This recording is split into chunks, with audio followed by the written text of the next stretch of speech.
welcome to my channel. Today we shall be learning how to implement the Quicksort algorithm in Python.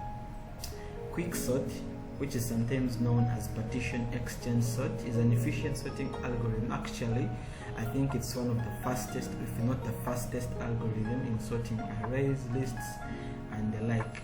So it's basically it serves as a systematic method for placing the elements of a random access file in an array, just particularly in an order. So how does it work? It works by creating a pivot and then splitting the array or the list into two. That is the left side and the middle side. The left side is usually sorted according to the middle, which is the pivot. We shall see how to implement this later on in Python. And then the right side is usually something which is higher than the pivot. So we split the array so that all the elements in the array, the left are less, then the right are greater than the pivot. Basically that's it. So let's get started. So we shall start after knowing what to do. We shall maybe define a function. We shall call it Quicksort. Let's call it Quicksort, which will take in an array. Then remember the array, if that array, let's say, is less than, now we need something here to capture. If that array is maybe having an element which is 1, which is maybe that's already sorted. If the element is just 1 in a list, so that means that element is sorted. So we shall create an if statement here and say if length of an array, if the length of that array, in other words, is less than or equal to 1, what we shall do, we shall just return that array because it's already sorted here. Because if it is just one element in there, that means it's already sorted. Otherwise, you can actually create an else statement here, but that if statement will run regardless of the else statement, so there's no need of else statement. So we can just start now. We can maybe create a variable, call it pivot. So the pivot, we said, is from that array, but from this array we shall get the middle part. So we shall get the length of the array, then we divide. You can use this, but this returns a floating point. Let's use this division. We divide it by 2 because we want to get the middle part, which is now we shall call the pivot. Yeah, that's it for the pivot. Now what we can do, we can also get the left side and then the middle side. When we get the left side, the middle side is already got actually, which is the pivot. We shall see how to equate this to the middle side. Then the right side, which is greater than the middle. So now we can actually create another variable, call it left. So left, we shall use actually list comprehensions. It's a very fast and efficient method of creating in Python, and it shows you actually that you are a Pythonista. If you know list comprehension, yeah, you're really good instead of using for loops. So we can say x for that element, x for x. Basically here we're trying to return that element for x in an array. If that array, we said if it is less than, that means we shall return it. So in that array, if it is less than the pivot, so we want the left side is less. If that array is less than the pivot, we shall be returning it. So in that array, if actually we can put here if x is less than the pivot. Hope this makes sense. So what we are saying here basically is we shall return this. We shall return x. In other words, in this array, if this x is less than the pivot that we got up here, that's our left. The middle part is easy. We can also use a list comprehension. We can say x for x in array if x equal to pivot. Basically here we're just equating this x, the middle element, in other words, to this pivot. Actually here I think we don't need this comprehension, because what's the essence? We can actually leave it, but I think we don't need, we can actually just equate it to pivot. Maybe we can just now remove this. Let's remove this. We just say middle equals to pivot, because remember our middle is our pivot. Then our right is going to be the same thing actually. It's just now here we're going to be saying it's greater than. So just copy this, paste this, then greater than the pivot. That's it. Then we shall now return. We shall return. Now remember, this list is not sorted. This is the first iteration, so that means we need to sort it again. So this is our left part, so we shall need to call this function. We will have to call itself, in other words, a function that calls itself. So it's kind of like recursive. So it will have to call this left part to sort the left part alone, then also call the right part to sort it. The middle part, we already know that we shall get the last middle as our pivot, or it will be the middle of that array. So I think now what we need to do is return this function actually. Now we pass in our left, then we add the middle part. Remember, don't have to forget it. Then now we add the sorted right part. Now remember, it just divides the list into broken lists. Then we sort those different lists together, then we add them up together. That's it. I think our function should be well and good. So we save this. After saving this, now we can create a temporary list to check what we've done, if it is true. We can say 2, 54, 6, 224, 56, 78, 90, 0, 23, 10, 40, 90. I don't know why I like 90. 95. Let's say 9, maybe 17. We need something like 13. Maybe okay, that will do for now. Now let's call a function.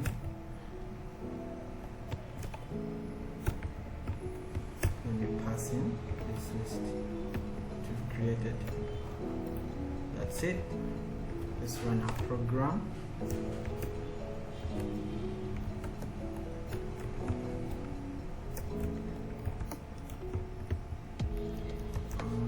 We are under desktop actually. Desktop, and there.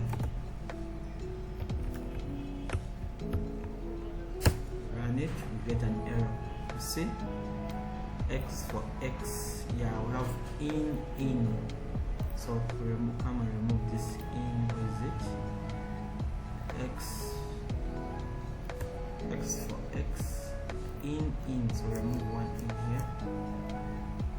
It's good to know how to debug these things. Just have to read where the error is. You see another error. Actually, we didn't save this. There's another error here actually. I don't know what I was thinking. So let's do this. Can only concatenate list, not integer, to list. So now we're going to learn some debugging here. What's happening here? So how do we get this error out? So what's telling us is that we cannot add this list in an integer, and this is another list. That's not there in Python.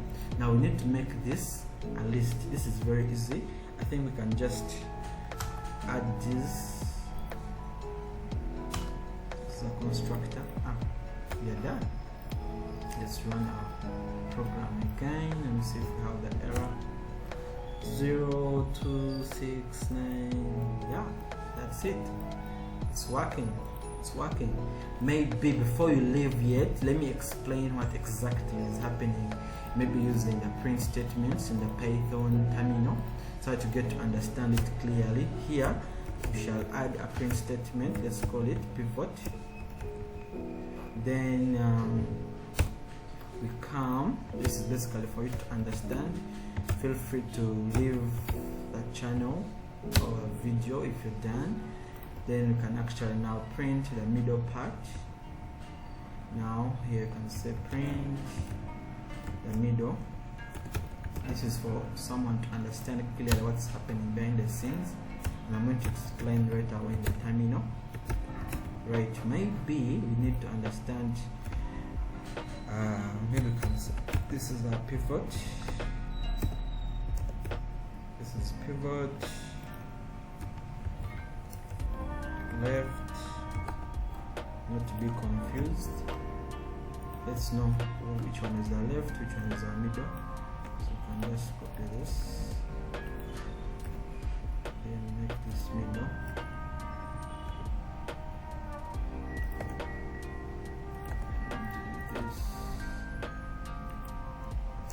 Middle, then right.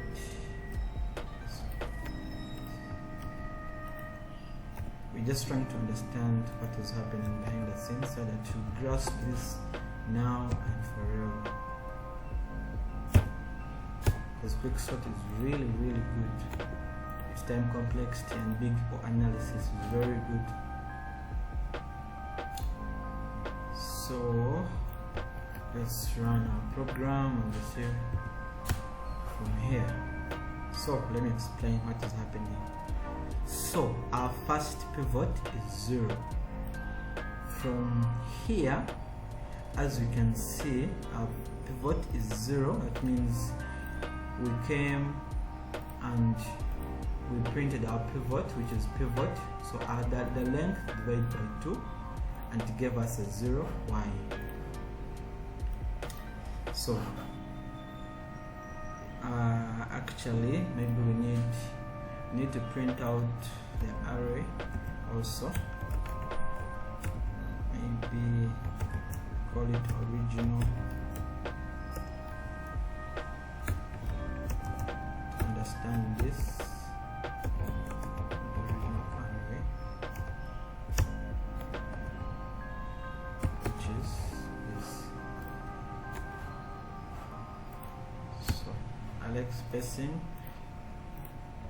so the code is very visible. So let's go run our program. So our original array is this.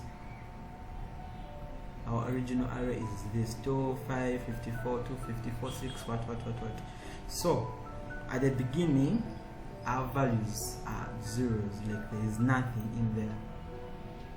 Basically this is because the initial value of the array is 0, and left, if you divide it, it will also return 0 because you haven't started the iteration in the for loops. Now the next part, since our left is 0, our pivot is 0, so that means this is our middle, which is 0 now. As you can see here, pivot is 0, that's why our middle has to be 0 equal also. So since it is 0, so everything goes to the right, because 0 is the least, is the least. Actually, for us to understand this, maybe let's go back to our code. If you come here, you see how our pivot is got from dividing it by 2. So if we divide it by 2, that means the length of this, let's say the original array, if you divide it by, this is 0, 1, actually let me count, it's the length 1, 2, 3, 4, 5, 6, 7, 8, 9, 10, 11, 12, 13, 14. So 14 divided by 2 equals to 7. So we want the 7th element, which we shall call the pivot, in other words. So this is 0 from, we start counting now by indexes. Indexes start with 0, so it is 0, 1, 2, 3, 4, 5, 6, 7. And that's why our pivot is 0 actually. That's why our left has nothing, because there's nothing less than 0. Then our middle equals to 0. Then our right has all these other things because they're greater than 0. Then you come back to the original array. I think the original array now is the right one. As you can see, just equals to this. So now our pivot is 23. Why? Because if you divided this, if you divide this by 2, the length of this by 2, you'll get this as the middle. That's why you get 23. So values which are less than 23 go on the left. You call it left. This is 2, 6, 10 up to 13. So they go to the left. As you can see, they're not sorted also, which is still okay. Then values which are greater than 23 go to the right. We have 54, 24. They go to the right. So our original array is now this, which is the left. It becomes left. Why? Because we need to sort it also. So we start sorting it. When we start sorting it, we find that 9 is in the middle. It's in the middle of this array, so we call it the pivot. Then our left will be anything that is less than 9, which is 2, 6. Greater than 9, we have 10, 17, 13. So it goes on breaking down piece by piece until the left part is sorted. So when the left part is sorted, we don't have any more. So we move on to the right. As you can see here now, we call this right, which is 54, 24, which was the original here. Remember, because now we left it, we first sorted the left part alone. Now we're coming back to the right part. You keep sorting the left part. You get the pivot of the left part, and after getting the pivot or the middle of the left part, you sort the ones which are less, which ones are greater, and keep breaking it down into left and right, left and right, left and right, until you have your last middle. And as you can see, we have here our last elements. Then we have here the sorted array.